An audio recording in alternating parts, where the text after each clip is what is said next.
디모데후서 1장 6절에서 9절 보시겠습니다. 6절. 이와 같기 때문에 나는 너를 생각하고 있다. 나의 이 두 손으로 안수함을 통하여 내 속에 있는 그것 곧 하나님의 그 은사를 다시 불을 붙게 하기 위하여 믿음의 기본인 그 깨끗한 양심의 기분 좋은 그 승리를 확신하기 때문에 하나님의 사랑받는 자로 안수하여 세운 것에 대해 늘 생각하고 있습니다. 지금 바울이 하고 디모데에게 하고 있는 이야기를 성경이 우리 성도들에게 하는 이야기로 다 바꿔놨어요. 제가. 우리는 바울이 이야기한 내용으로 들으면 안 돼요. 하나님은 우리에게 하는 말씀으로 들어야 돼요. 성경을. 하나님의 사랑받는 자 지금 이렇게 썼다. 디모데의 이렇게 해야 되는데 그 말을 이렇게 바꿔놓은 거예요. 하나님의 사랑을 받는 자의 그 마음속에 있는 것은 하나님의 뜻 곧 성령입니다. 그리고 그 성령은 거짓에서 구원받아 새 생명으로 거듭난 진실한 마음을 말합니다. 그리고 이 진실함은 하나님이 주신 마음으로 하나님을 닮은 사랑함으로 드러납니다. 하나님의 사랑을 닮았다는 거죠. 이 진실함은 하나님의 사랑을 닮아요. 여기서 사랑함이라 말하면 사랑함으로 드러난다고 이렇게 했잖아요. 근데 왜 제가 이렇게 사랑함으로 썼느냐? 형용사인 사랑의 동사 의미를 전달하고 싶은 마음이 있어서 그랬다는 거예요. 다윗의 이름이 뭐냐면 사랑이 아니고 사랑함이에요. 사랑함. 마음에 담아준 사랑이 아니라, 이게 마음에 담아둔 사랑이 아니라, 마음에 있는 사랑이 몸을 사용하게 하는 것이 사랑함이라는 것은 저는 그렇게 사용을 해요. 사랑함이라는 건 뭐냐 그러면 내가 생각만 하는 그 사랑이 아니고 그 생각만 하고 있는 그 사랑이 실질적인 이 몸을 사용해가지고 사랑을 행하는 것, 그걸 사랑함이라고 그래요. 저는. 그러니까 지금 이렇게 썼다고 설명을 하고 있는 겁니다. 진실함과 사랑함은 그리고 이 진실함과 사랑을 더하면 무엇으로 드러나냐? 섬김으로 드러나요. 섬김으로. 구원받은 그리스도인의 마음의 기초는 진실이며 이 진실을 사용하는 것은 사랑함입니다. 그러므로 그리스도인에게 실제적으로 밖으로 드러나는 은사는 뭐냐면 사랑함이란 생각을 할 수 있어요. 이러므로 하나님의 사랑을 받는 그리스도인은 진실한 마음의 기초로 그 은사를 따라 사랑함으로 섬기는 자가 되어 세상에 드러나게 됩니다. 이렇게 섬김으로 드러난 사람이 어떤 모습이겠어요? 예수님 닮은 모습 아니겠어요? 그러므로 하나님은 그리스도인에게 이 진실한 사랑이 불길처럼 일어나기를 원하고 있습니다. 그 마음에 사랑이란 의미로만 있는 것이 아니라 사랑함이란 자신의 몸을 사용하는 행함으로 일어나 그 삶이 되기를 소망하고 있습니다. 7절. 그 하나님이 두려운 마음을 하나님이 두려운 마음을 우리에게 주신 것이 아니다. 그 하나님이 우리에게 두려운 마음을 주신 것은 아닙니다. 이렇게 읽은 것이 더 좋겠죠? 그 하나님이 우리에게 두려운 마음을 주신 것은 아닙니다. 그러므로 강한 힘과 형제의 사랑과 사리를 분별하는 마음입니다. 이 두려움을 주는 것이 아니고 사랑하는 마음을 주었으니까 강한 힘과 형제를 사랑하고 사리를 분별하는 마음이죠. 이 마음을 주었다는 거죠. 하나님은 그리스도인에게 그 진실한 생명을 움직일 수 있는 사랑의 마음을 주었습니다. 그러므로 그리스도인의 거듭난 생명의 진실함은 사랑함으로 드러납니다. 성령을 따른 진실함은 두려움을 주는 것이 아니라 사랑함을 주는 것입니다. 그러므로 진실한 사랑의 섬김은 하나님의 뜻입니다. 그리스도인이 하나님으로부터 받은 성령입니다.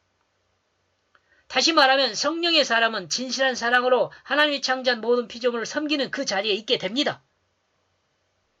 진실한 사랑으로 섬기는 사람은 강한 힘이 있습니다. 그리고 형제의 사랑과 사리를 분별한 마음이 있습니다. 마음이 거듭난 진실한 새 생명이기 때문에 실제를 볼 수 있는 눈이 있습니다. 거짓이 아닌 실제를 볼 수 있습니다. 말씀을 경외하는 모든 사람에게 이와 같은 축복이 있기를 축원합니다. 8절. 그러므로 너는 우리 주의 이 증거를 부끄럽게 여기지 말라. 그리고 주를 위하여 포로된 나를, 그러므로 너는 이 복음과 하나님의 능력을 따라 함께 고난을 당하라.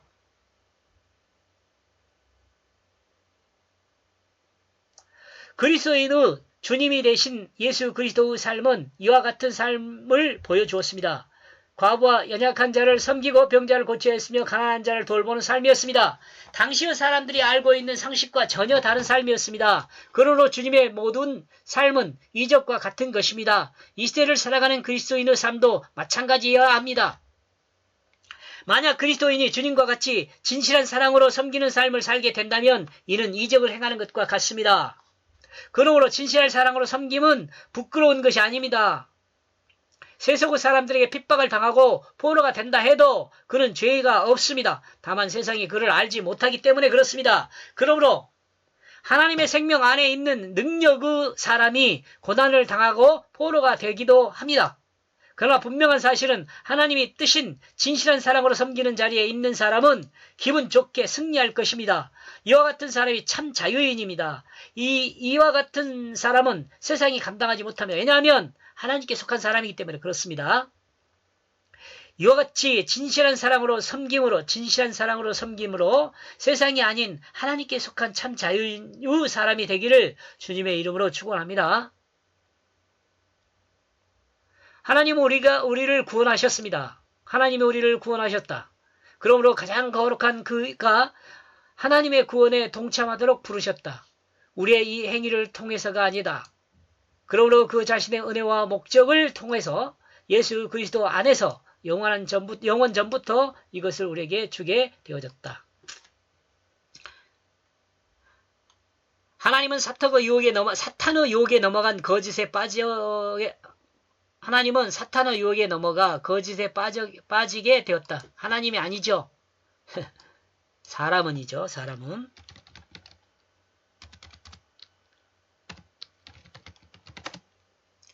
하나님이 이와 같이 거짓에 빠져있는 인간을 예수 그리스도의 십자가와 부활을 통해 구원의 법칙을 정하시고 그 구원의 법칙을 믿음으로 구원되어지게 했습니다.